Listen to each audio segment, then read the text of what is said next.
What's up, everybody? Welcome to the WWE After Dark episode. My name is Luis Gonzales. I am your host for the week, and thank you so much for subscribing as a Patreon member to the WWE podcast. We love it. We love to see it, especially during these times of so many PLEs, so many main events. It's the perfect time to join, but you already know that because you're on this exclusive After Dark episode.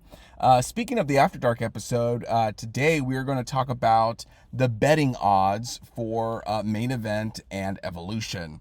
I love the main event season. I mean, I love the PLE and main event season because it makes my job easy for the week. It makes it easy because I can do the whole betting odds situation. I can review it, go over it with you, because you can always go to somebody's YouTube channel, this podcast. Everyone will have their opinions on who will win. I mean, listen, y'all even call in or email Matt and tell him who you think will win. But I'm over here giving objective news, as objective as it can be. These are the betting odds. This is done by some professional of some kind. I mean, it has to be because there's a lot of money at stake. And so I imagine professionals are in control of these situations. So we're going to go over the betting odds for main event as well as Evolution. I did want to talk about LFG, the season 2. But before all that, I just wanted to give a little sneak peek about my life here. Yes, this episode is coming out a little bit late. And you have no idea how many times I've re-recorded this podcast. I've done it. I think this is the third time I've done this. The first time I did it, I was in the car driving, and it was terrible, unusable, couldn't use it at all. And the second time I tried to do it, it was in the dark. No, well, it was in the dark. Yes, it was an after dark in the dark, but it was way too quiet. I was trying to be quiet because my wife was sleeping, and then it was just weird. It sounded weird. It sounded like I was trying to whisper you to sleep. The betting odds of WWE, just the vibe wasn't right. And now, as you can tell, I'm not in my usual setup with my microphone. I'm somewhere else recording this off my laptop, and I think the mic on this laptop is fantastic. It's a MacBook Pro. Let's see what kind of Mac this is. About this Mac, it's a 14-inch November 2024 MacBook Pro. Pretty good. And so if this doesn't work, then I'm just going to call it quits, y'all. I'm going to call it quits and you're not getting an episode. So let's all hope, fingers crossed, that this is working. And in the future, we're all listening to this episode and we're having a good time. Let's get to the episode now that we've passed all pleasantries. LFG. If you are a fan of this After Dark show, you know that I love LFG. It's a behind-the-scenes look of how, what wrestlers need to do to wrestle. The technicalities, the camera work, the charisma, things like that. Basically, if you don't know, these are up-and-comers who are at the Performance Center in Florida who are trying to make their way up to the main roster to NXT. And last year, 2 wrestlers, male and female, got contracts to NXT. Those are the winners. This year, unlike any other reality TV show, the cast has returned. Probably 90% of the cast has returned. Typically, when you do a reality show, it's like a brand new cast. So it's super interesting because if you kind of built a relationship with season 1, you're getting the same thing in season 2. And it's pretty cool because, these are the people who've been denied. So they have something to fight for. They've been criticized. They've been critiqued. And now they're coming in. So a lot of these people, they're coming a lot hotter. They're coming in ready to prove themselves and to show up and to win big. So it's nice to see that arc between these characters and these people. Also, some drama between Booker T and Undertaker and his wife, Michelle McCool. As you know, Mickie James, or maybe you don't know at all, Mickie James used to be one of the coaches. There are 4 coaches. Mickie James used to be one of them. And this season, she's gone and replaced by Michelle McCool, the wife of The Undertaker. She is an up-and-comer. She's the brand new coach, and as so, she gets to draft her team of 4, and she gets to go first, which causes some drama between Booker T and her because Booker T trained really good wrestlers, and she goes up and takes two of his students immediately. And man, he was pissed. Maybe he plays it up for camera, and sure, of course, he played up a little bit. But there's some truth to it, and that's like the best, I always find, the best camera work is when there's a little bit of truth mixed into it. So it's fun to see some of that drama coming into play. It's nice to see the season 2 aspect of just like the growth that some of these people are. So, and you know what also is great is that the shows are no longer 90 minutes. They're now 60 minutes. So it was easy for me to catch up because look, 60 minutes is what, 40 minutes without commercials. So I was like 2 or 3 episodes behind. Very easy for me to catch up. I caught up. I'm ready to go. So this is unofficially the LFG after show review. But we're not here for the LFG. No, we're here to talk about the betting odds for main event. And I'm not talking about Jey Uso. I'm talking about Saturday night main event. We have 4 matches at the Saturday night main event, which I like to see because we have a hell of a lot more on Evolution. Let's talk about Seth Rollins and LA Knight. Yeah. Seth Rollins has negative 900 and LA Knight has plus 500. The lower the number, the more chance you have to win. The larger the gap, the larger the win. So Seth Rollins is set here to win. It better be his goons taking him down. LA Knight has lost a lot, which I do not like that he's been losing a lot. But when you're going up against Seth Rollins, he's, to me, one of the 3 big ones that typically can't lose, and they can't lose cleanly. Seth Rollins, CM Punk, Roman Reigns, if they're potentially Cody Rhodes, I suppose, as well. They can't lose unless there's some interference or something dirty, which I have a whole other thought about too. It's like, listen, I know these people are untouchable and they're like demigods, but at some point, let's just have a clean pin between Roman and Seth or CM. Like, I get it, you're unstoppable, but I need a clean pin. And this is me coming, I just returned to wrestling about a year and a half ago. So were there examples in the past? Possibly, yes. But listen, it's been a while. Give me some clean pins. Either way, we're not talking about that. We're talking about betting. So Seth Rollins is here slated to win. I believe his goons will get interfered into it. But LA Knight does need to get a win very soon and needs to be a big win. We have Drew McIntyre versus Randy Orton. Drew McIntyre with a minus 350, Randy Orton with a plus 225. So that means Drew McIntyre is slated to win, but the gap is very thin.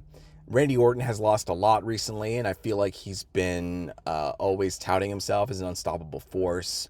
However, this unstoppable force has been stopped many times as of late, whether it's Cody Rhodes or John Cena or whatever. Unfortunately, he gets caught up into a place where storylines he has to lose, but I don't like it. I don't like that, it starts to... If Randy Orton is unstoppable, then let him be unstoppable. But Drew McIntyre needs to go over, and he can pull his heelless tactics to beat Randy Orton. Drew definitely needs to get over, so I'm okay with this prediction. Let's move on to the United States Championship match between Solo Sikoa and Jimmy Uso. This one's a pretty big gap, minus 3,000 to plus 900. Solo's going to win. He's got his whole new goons, the MTFs. I hate that name. I just everything about it I don't like. It's just like the same like the Bloodline, but different. It's like the Temu Bloodline name. I also just MTFs. I don't know. It just doesn't roll off the tongue as well for me.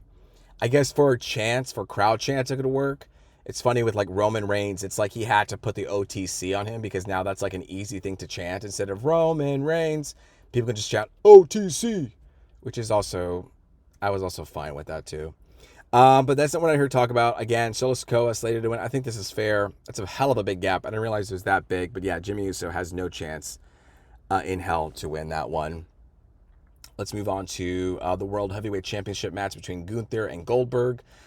This one, surprisingly, is not at that big of a gap. This is minus 800 plus 425.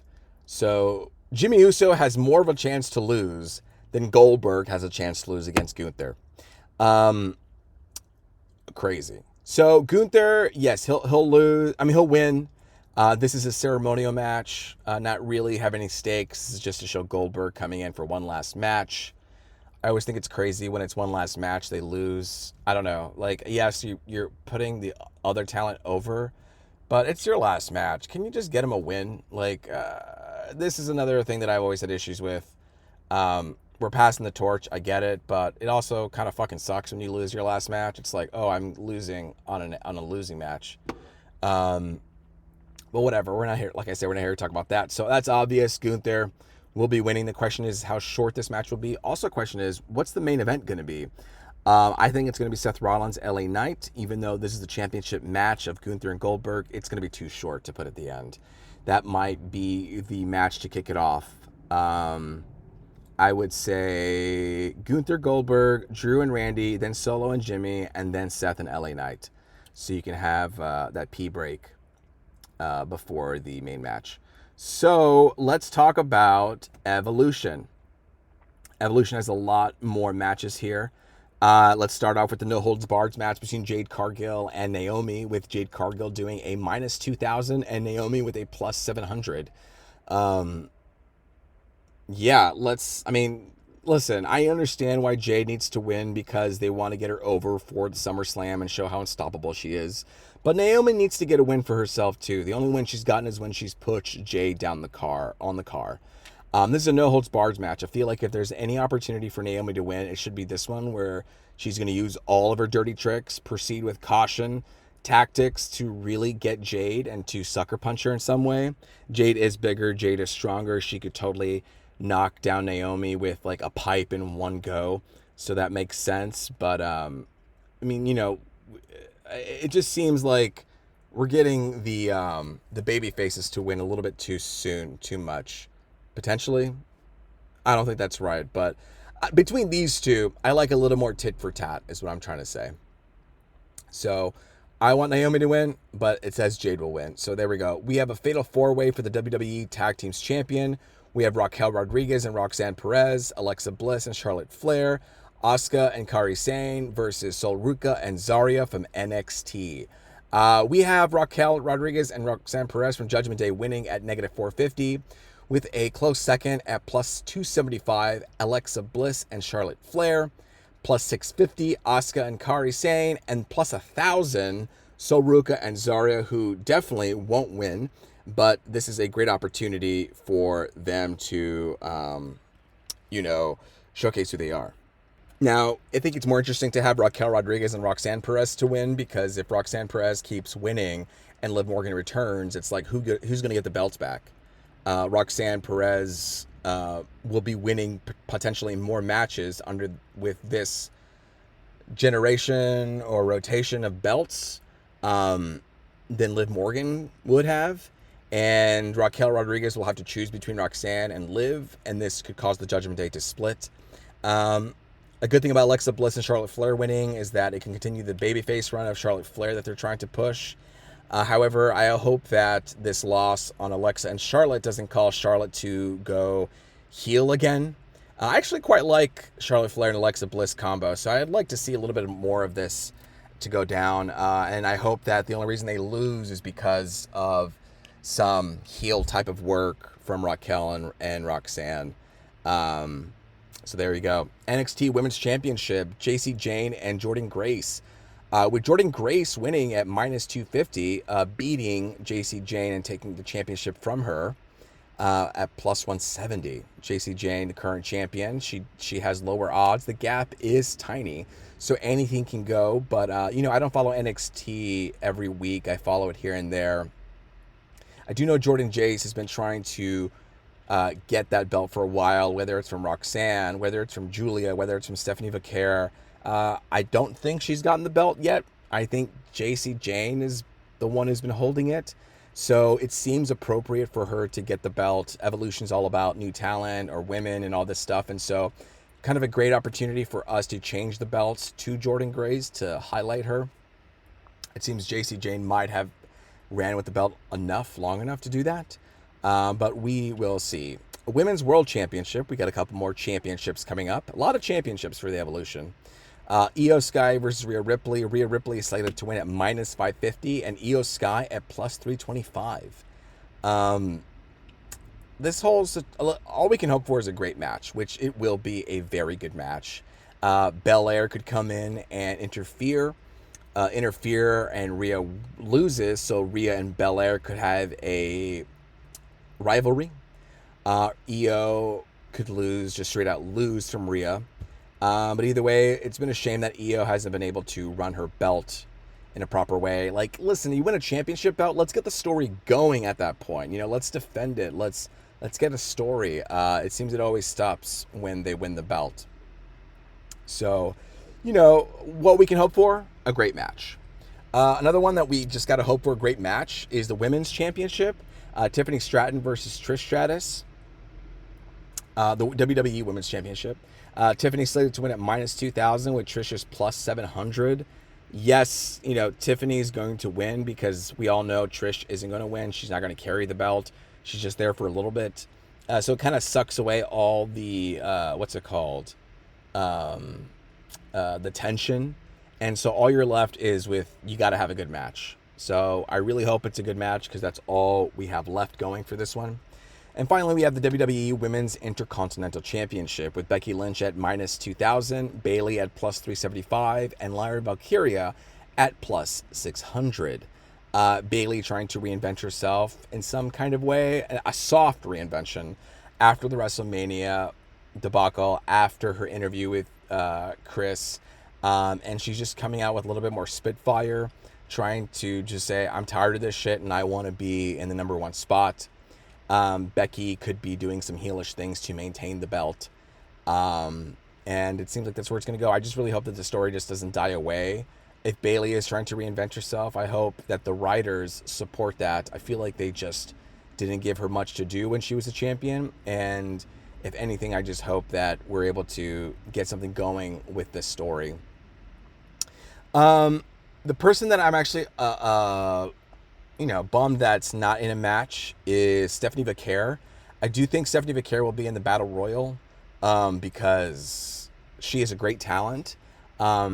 She should be present in it, and I feel like there's an opportunity to lift younger talent. She could definitely take on and hold a main PLE. Like I said, she'll be in the Battle Royal. Potentially she could win the Battle Royal, and that could be an opportunity to highlight her. But if you have somebody like Roxanne Perez in a tag team championship, albeit Liv Morgan's injury caused it for that to happen, she's still there. And so I think there's a missed opportunity to have Stephanie there. Again, I hope she wins the Battle Royale. You could have had her face Julia for a title. Unfortunately, they're in different brands, so that wouldn't have worked. But they worked well together because they've come up from NXT. So that would have been a long shot, I guess, and very quick to cause a rivalry in a very short amount of time. Either way, I hope you highlight Stephanie in some way. Unfortunately, again, there are these two big events happening Saturday, Sunday, and Friday with SmackDown. I don't know if I'll be able to watch it live, so I'm going to have to avoid the internet like a hound. Just not watch anything. The same thing's happening with like Superman. Superman's coming out, and I've had to avoid so many reviews and reactions, and like reviews coming out Monday. And you go to Reddit, and there are subreddits on like our movies, our DC, our box office saying Superman review. And I'm like, brother, no one's seen this movie yet. How are people able to have a discussion going on with this movie? Give us time to watch it. All that to say, I am on hold. I will be off social media like forever, for like a week. I'm avoiding Superman. I'll be avoiding WWE stuff. It's like I'm back in the 90s. So, either way, I will watch it before the next After Dark. Thank God that we have a short main event so I can watch these matches. But it should be a fun and good time when it all comes around. Thank you guys for listening to the WWE After Dark. If you'd like to hear more about movies, TV, video games, I have another podcast called Punch Drunk Nerd. I wasn't on the episode this week because I've been super busy. As you can tell, I've been trying to record this episode many times. But for you guys, I'm going to make it happen. But this week, I couldn't be on my own podcast. It does come out Friday. However, if you want to hear our Superman review, it comes out next Friday. Not not July 11th, the next Friday. You know what I mean? We will talk about Superman. But thank you so much for listening. Tune in next week. We'll talk about some more WWE stuff. But until then, it's been me, Luis Gonzales. Until then, see ya.